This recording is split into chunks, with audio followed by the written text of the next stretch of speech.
"Please, don't beat me. I'm already hurt," cried the young girl. Then the silent cowboy changed everything. Rio Grande, New Mexico Territory, autumn, 1872. The moon hung low, its pale light stretching silver veins across the slow, winding current of the Rio Grande. The reeds rustled with the cold whisper of wind, and night sounds buzzed softly until they were cut by a cry that did not belong to nature. "Please do not beat me, I am already hurt." The voice cracked mid-sentence, hoarse, panicked. A girl stumbled onto the muddy riverbank, dragged by her wrist. She was no older than 20, her frame thin and trembling. Torn fabric clung to her shoulders, her bare feet smeared with blood and dirt. Her face, half-shadowed beneath a mess of tangled hair, was streaked with bruises and silent tears. Abigail Harper gasped as she fought against the man pulling her forward. "I said walk," he growled, raising his hand again. But before it could fall, click. The sound of a rifle cocking broke through the night like a crack of thunder. Both Abigail and her pursuer froze. Across the river, under a crooked cottonwood tree, stood a figure, tall, unmoving, part of the shadows, until that very moment. The starlight caught the metal of the rifle in his hands and the brim of a dark, weather-beaten hat that cast his face in shadow, but his voice did not follow, no warning, no name. The man holding Abigail squinted, trying to see through the dark. He hesitated.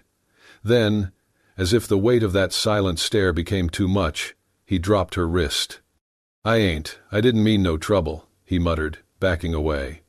The figure did not move.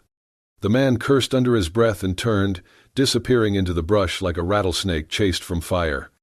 Silence reclaimed the river. Abigail collapsed to her knees, coughing from the pain in her ribs. She turned toward the stranger, one arm shielding her face. Who are you?" He still said nothing. Then he stepped into the shallow water, boots splashing softly. When he reached her side, she flinched, but he knelt instead of looming.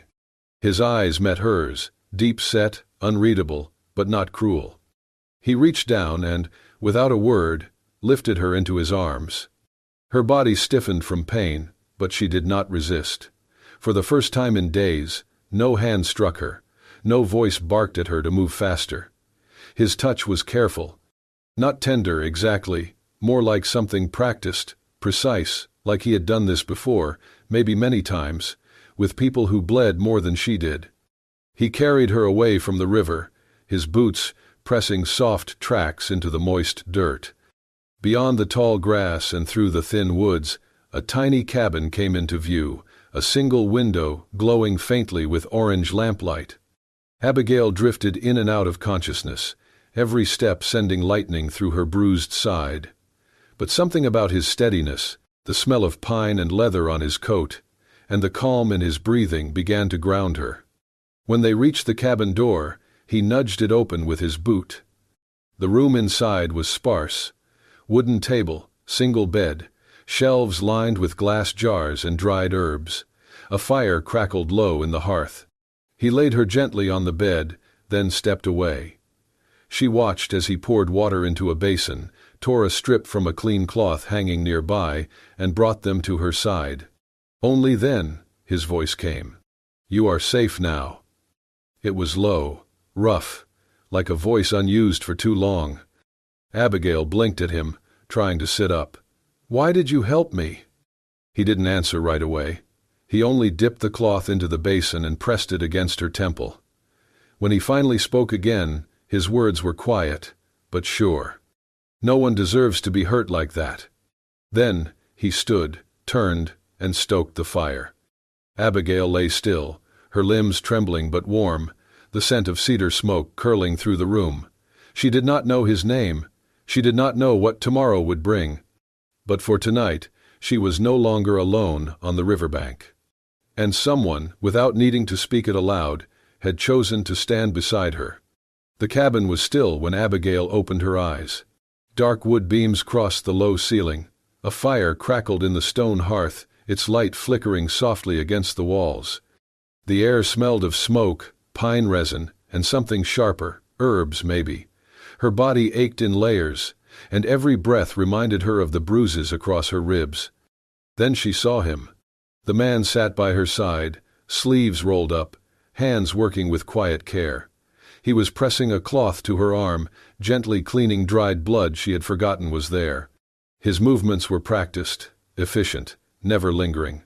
Beside him on the table lay strips of bandage, a mortar of crushed herbs, and a tin of salve. He looked up only when he noticed she was awake. "Where am I?" she whispered. "Safe," he replied. His voice was the same as before, gravel, rough, low, and few in words. She studied his face in the firelight. He was older than she'd thought at first, maybe 30. Faint lines etched his brow. His jaw was shadowed with days-old stubble. The eyes, though, gray-blue, steady, carried something that made her feel both seen and invisible at once. "Who are you?" she asked again. "Caleb." That was all he said. He dipped the cloth again and resumed cleaning. Abigail turned her face toward the wall, silent. The next day she tried to sit up on her own. Caleb noticed from across the room but did not rush to help. He watched.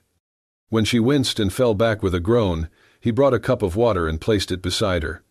By evening, she was able to stand. The days passed slowly. Mornings brought weak sun and the sound of birds by the river. Afternoons drifted by in quiet tasks, Caleb chopping wood, fishing near the bank, or tending something in the small garden out back. He spoke only when necessary, and even then, only in short answers. Abigail, restless in the silence, began to speak. She told him about the mine owner her father had promised her to. About the first time the man slapped her for speaking without permission. About the bruises that never faded, and the look in her father's eyes when she begged not to go back. "I was a debt," she said one morning, sitting on the porch with a cup of weak tea. "A body to be traded, that is all I ever was to him." Caleb was whittling something on the steps. He did not look up, he did not speak. But the next morning she found a fresh loaf of bread wrapped in cloth at her bedside. He never asked questions, not about where she was from, or why she cried in her sleep. But he left his wife's old clothes folded neatly on the stool, faded cotton dresses, a shawl with a stitched hem, boots 2 sizes too big but dry and warm. Abigail began to move more. She swept the porch. She helped clean wild herbs and tried to patch the torn shutter on the window. Her hand was clumsy with the hammer, but Caleb handed her the nails anyway, then stepped aside. Each night she returned to the small cot he had made for her and found it freshly laid, the pillow fluffed. She never saw him do it, but she knew it was him. One night, as the fire burned low, she said softly, "You do not talk much." He did not look up from his corner. "Words are cheap." She frowned. "And silence?" "Sometimes costs more." That was the longest sentence he had spoken since she arrived. Abigail was not sure when she stopped flinching at footsteps, or when she stopped checking the window for shadows. But one morning, as she stood in the sunlight, brushing her hair with her fingers, she realized she had slept through the night without fear. Caleb walked past her with a bucket of water. Their eyes met briefly. She offered him a small smile, not out of politeness, but because something inside her felt just a little less broken. He did not smile back, but he nodded, once, before disappearing into the trees. Abigail was sweeping the corner near the small shelf when she noticed it. Tucked between 2 weathered tins and a bundle of dried sage was a leather-bound notebook, its edges curled with age and use. She hesitated, then pulled it free. The pages were yellowed. Ink had faded in places. She flipped through carefully. There were diagrams, detailed sketches of the human body, wounds marked with tiny X's, and notes in tight cursive. Names filled the margins. Private Mitchell, Sergeant Holloway. Dates, medical dosages, battlefield conditions, and a drawing, rough but tender, of a woman smiling, wearing a nurse's cap, her eyes full of life. Caleb entered behind her, arms full of kindling. He paused, then set the bundle down with deliberate slowness.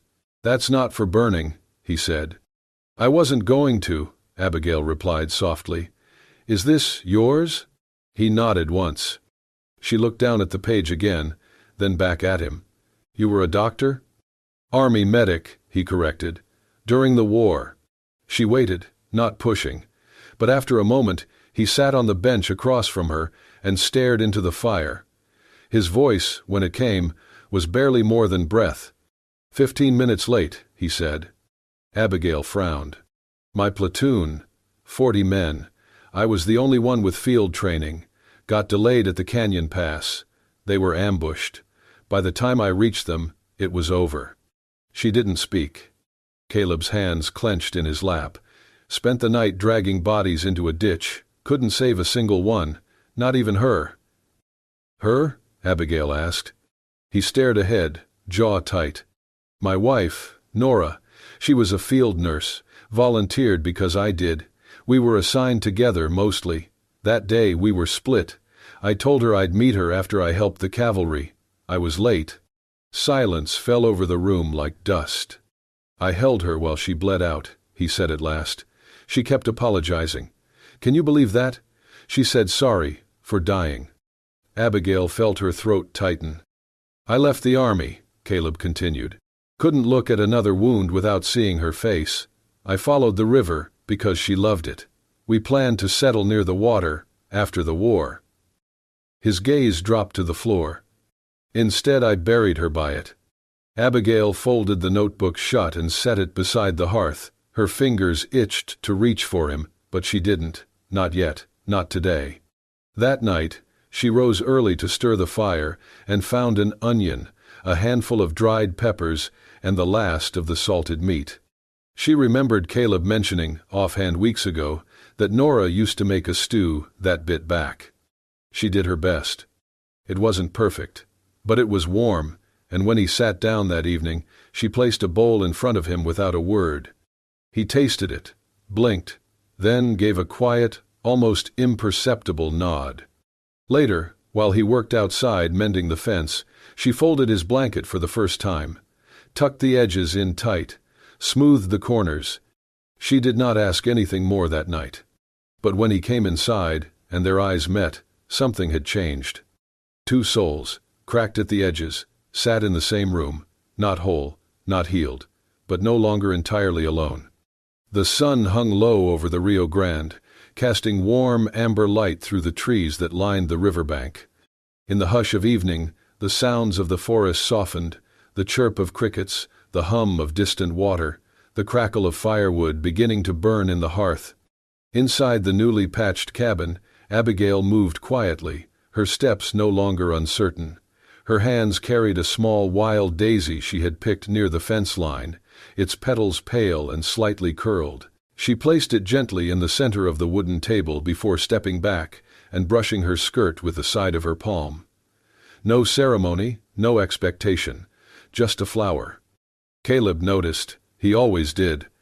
He said nothing that first evening, simply looked, then turned back to stirring the pot hanging above the flames. But the next afternoon, when Abigail returned from gathering berries near the bluff, she found the daisy tucked into a small glass jar, one she had seen collecting dust on the shelf above his desk. It now sat proudly beside a pile of his notes and sharpened pencils. He never mentioned it. She did not ask. Later that week, while folding laundry, Abigail came across Caleb's shirt, torn at the elbow, the stitching frayed. She laid it out on her cot and threaded a needle without thinking, the motion familiar from years tending her younger siblings' clothes. Her stitches weren't perfect, but they held. She left the shirt folded neatly at the foot of his bed.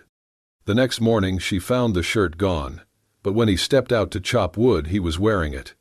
No words passed between them, but the air between them felt warmer somehow, like the coals in the hearth that never truly went cold. Then, one quiet evening, Abigail returned from the river's edge to find a book on her side of the table. Its cover was worn, the spine cracked from years of use, an old volume on field medicine, with notes scribbled in the margins in faded ink. She turned it over, glancing up at Caleb, who sat across from her polishing a knife. She held it up. "Is this a hint or a gift?" He looked at her over the rim of his cup. "Both." She laughed softly. "Well, I suppose I will have to learn how to make your bitter tea then." "You already do," he murmured, lips twitching. In the days that followed, Caleb spoke more. Not much, but a sentence here, a dry joke there, a glance exchanged over a pot of stew that turned to a brief, knowing smile.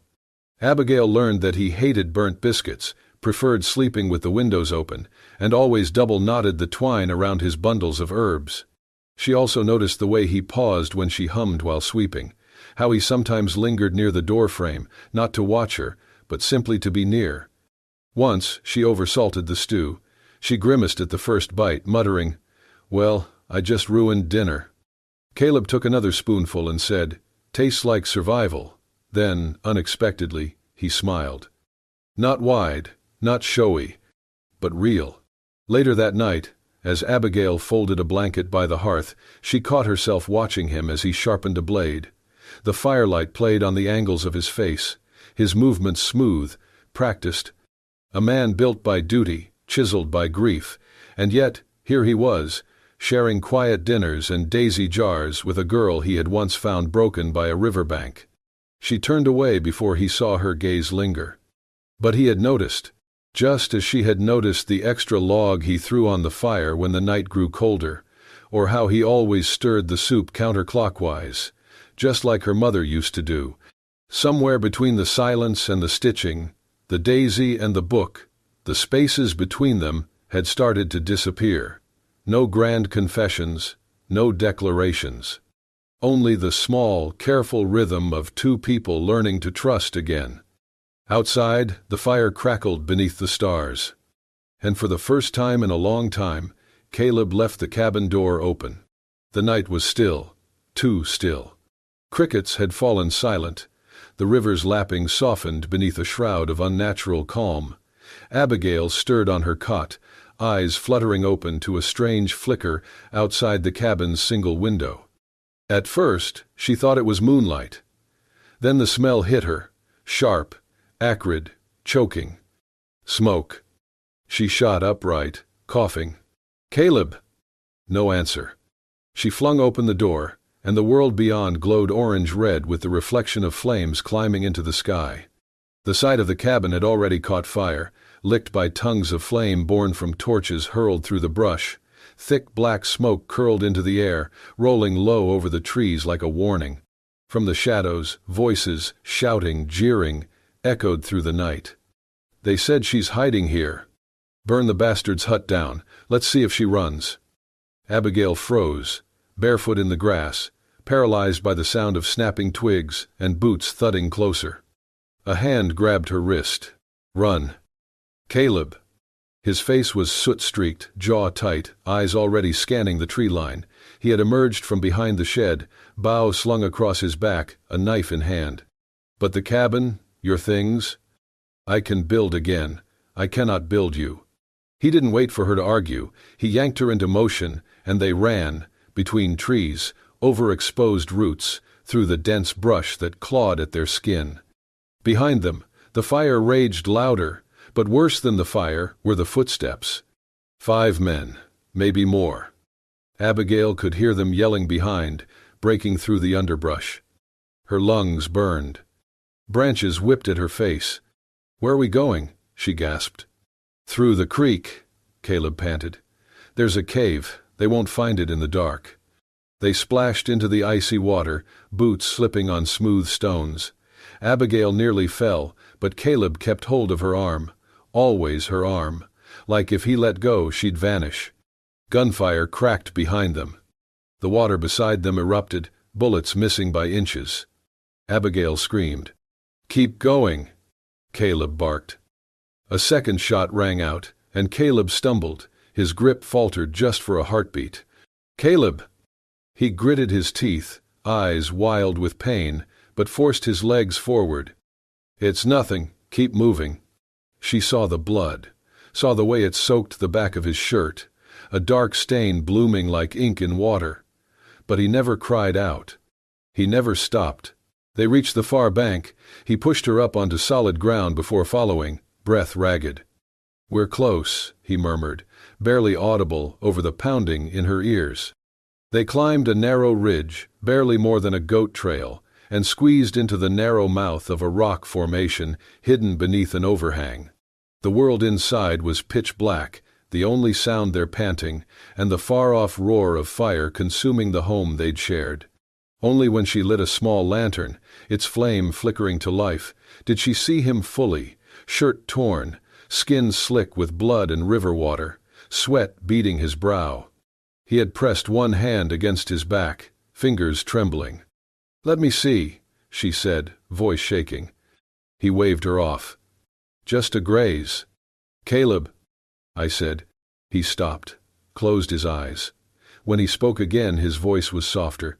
"We're safe, that's enough." But it wasn't enough, not to her. He had bled for her, fled for her, risked everything. She pulled the bag of herbs and bandages from the pouch slung over her shoulder, the one he'd packed hastily before the fire caught, and set to work. Caleb leaned against the cool rock wall, silent as she cleaned the wound. Not once did he flinch. The cave smelled of damp stone and iron. His breathing slowed as she worked, careful hands pressing cloth against the torn skin. Her fingers trembled, but her resolve did not. "They wanted to burn me out," she whispered. "They wanted to take me back." "They will not," he replied. "You could have let them." "I never considered it." His eyes met hers, and there, in the dark, blood drying on his shirt, breath shallow from exhaustion, Caleb gave her something no man ever had before. Certainty. He would rather bleed than let her be taken. He already had. And she would never forget. The cave was silent except for the soft, irregular rasp of Caleb's breathing. Abigail knelt beside him, the lantern's glow throwing long, dancing shadows across the stone walls. His face was pale, slick with sweat, and when she touched his forehead, her heart sank. He was burning up. She rummaged through the satchel of supplies, herbs, a water skin, a book of medical notes he had once handed her, with no explanation. She had read it in the evenings, turning pages by firelight while he carved or cleaned tools. Now, those pages were the only thing between him and something worse. The wound on his back was deeper than she had thought.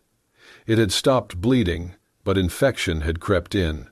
His skin was hot, flushed in angry blotches. "Caleb," she whispered, brushing damp hair from his forehead, "you have to stay with me, please." His lips moved. "Rachel." The name stopped her, not hers. Abigail's throat tightened. He called it again, a breathless plea. "Rachel, I'm sorry I couldn't get there in time." Abigail swallowed hard. She knew that name. He had said it once, long ago, staring at the fire. His wife, the one he had lost, the reason he had vanished to the edge of the world. She held his hand. "I'm not her," she whispered. "I know that. I don't want to replace her." Her voice trembled. Her hands did too, but she didn't let go. "I just want to stay, Caleb, if you'll let me." He drifted again, falling into fevered sleep, and she stood with a new sense of purpose. She stepped outside the cave, careful not to wake him, and began searching for what she had seen in the book: willow bark, mint, dried cattail fluff, for bandages. Her mother had once taught her about plants, about boiling leaves and scraping bark. It came back to her like muscle memory, buried deep but not gone. She lit a fire near the entrance, feeding it slowly with dry twigs, heating water in a battered tin pot. With a dull knife, she scraped the bitter sap from the inside of a willow branch, fingers shaking as she measured each amount. She read every step 3 times before doing anything. She brewed the bark into tea and helped him sip it, drop by drop, between cracked lips. She folded clean strips of cloth, soaked them in cooled mint water, and laid them across his chest. When he shivered, she curled next to him, letting his head rest against her shoulder, whispering softly, nonsense words, lullabies, fragments of stories she barely remembered. It was morning before she slept. Her back against the cave wall, her hand still in his. When she woke, the lantern had burned out. But the first thing she saw was his eyes, open, clear.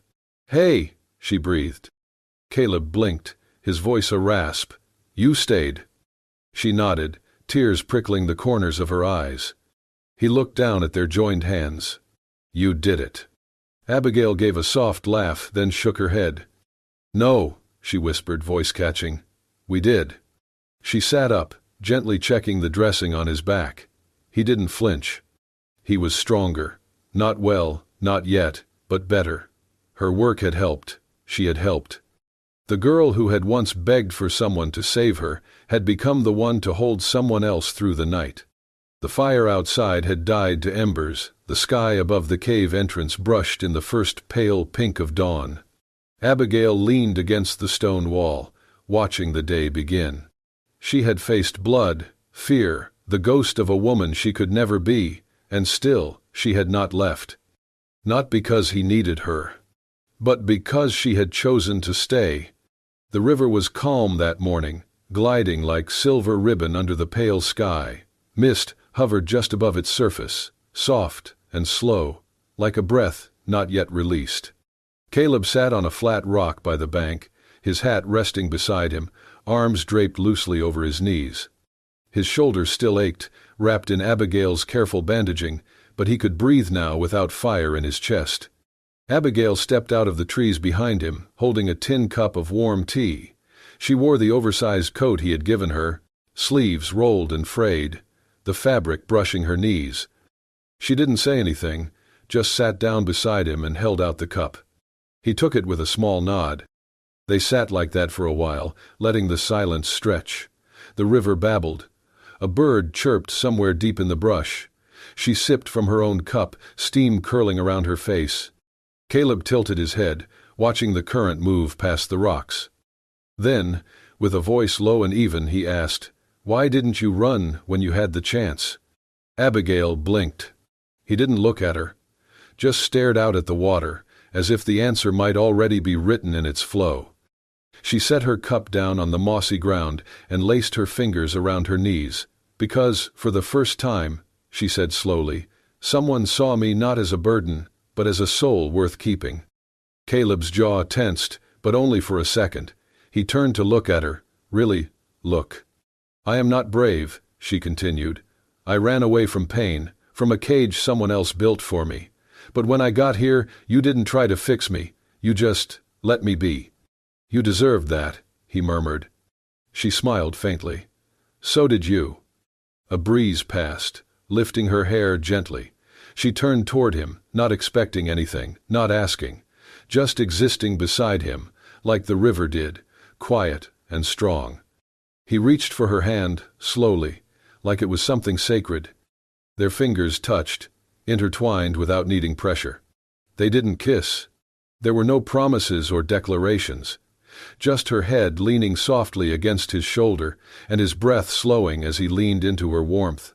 The morning sun crept higher, gold light rippling over the river. In that moment, there was no past, no pain, no ghosts. Only a girl who had survived and a man who had stopped running from himself. A soul found, and another choosing to stay. And that, somehow, was more than enough. The clearing by the river was no longer scorched earth and ashes. What once crackled with ruin now hummed with quiet purpose. Charred roots had been cleared, the blackened remnants of their first shelter buried under new soil, and the will to begin again. With steady hands and quiet determination, Caleb rebuilt the small wooden frame. His movements were deliberate, not rushed, every beam lifted, every joint secured as if it were more than just timber and nails, but an act of choosing to stay. Abigail worked alongside him, gathering reeds and saplings, weaving them into the roof the way her mother once taught her in another life, in a place far from war and fire. They did not speak much. Words had never been their foundation. But in the rhythmic tap of hammer on wood, the rustle of grass beneath their feet, and the brush of fingers when they passed tools, there were conversations. Silent, yes, but no less sincere. Each moment they built was layered with meaning, forgiveness, trust, and the quiet kind of love that grows from hardship, not in spite of it. The new cabin was smaller than the last, its walls thinner, the roof lower, but it felt warmer somehow, truer. On the windowsill, Abigail placed a bundle of dried white daisies she had picked that morning near the water's edge. Next to it sat a lace cloth, uneven in stitching but clean, carefully laid beneath the old oil lamp. She had made it from the fabric of Caleb's torn shirts, remnants of the man he used to be, now sewn into the life they were trying to create. In the corner, a wooden chest stood sentinel, newly dusted and polished. Caleb's medical kit sat atop it, worn but dignified. He approached it slowly, the weight of old ghosts pressing gently at his shoulders. For a long moment, he stood motionless, watching the way the sun sliced across its leather cover through the cabin's slatted wall.